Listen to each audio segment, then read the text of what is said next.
अगर मैं आपसे कहूं कि भले ही आप यंग हो, आप 20-22 साल के हो, तो भी आपको अपना सारा पैसा इक्विटी में नहीं डालना चाहिए, तो आप क्या कहोगे?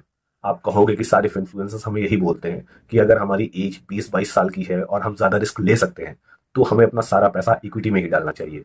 वो भी गलत नहीं कहते हैं, लेकिन मेरे हिसाब से अगर आपके पास ऐसा पैसा है जो कि आपको 5-7 साल के लिए यूज़ नहीं करना है, वो ही पैसा आपको इक्विटी में डालना चाहिए।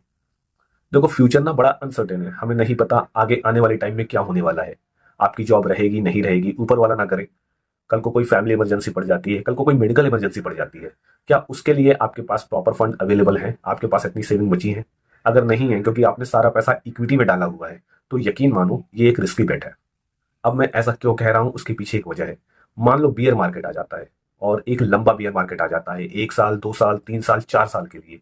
ऐसे में आपके पैसे लॉक हो जाते हैं, क्योंकि आप ऑब्वियसली नुकसान में अपने शेयर बेचना नहीं चाहते हो। अब शेयर मार्केट का ट्रेंड है, साइकिल में चलता है, बियर मार्केट, बुल मार्केट चलता ही रहेगा। तो जब अगला बुल मार्केट आएगा, हो सकता है आपके शेयर्स ऑल टाइम हाई बना लें। हो सकता है जो आपने अच्छे शेयर्स खरीदे हो वो ऑल टाइम हाई भी बना लें। आपके बुरे शेयर्स में लगाए गए पैसे ब्लॉक हो सकते हैं, खराब हो सकते हैं। ऐसी कंडीशन के लिए भी आपको तैयार रहना चाहिए। तो मेरी मानिए तो 60 से 70% एलोकेशन आप इक्विटी को करिए। बाकी का रेस्ट ऑफ द पैसा आप अलग अलग डाइवर्सिफाई करके लगा सकते हैं। अब यकीनन अगर आप यंग हो तो आपका एलोकेशन इक्विटी में ज्यादा होना चाहिए। मेरा भी मानना यही है, 60 से 70% का एलोकेशन आपको इक्विटी में ही करना चाहिए।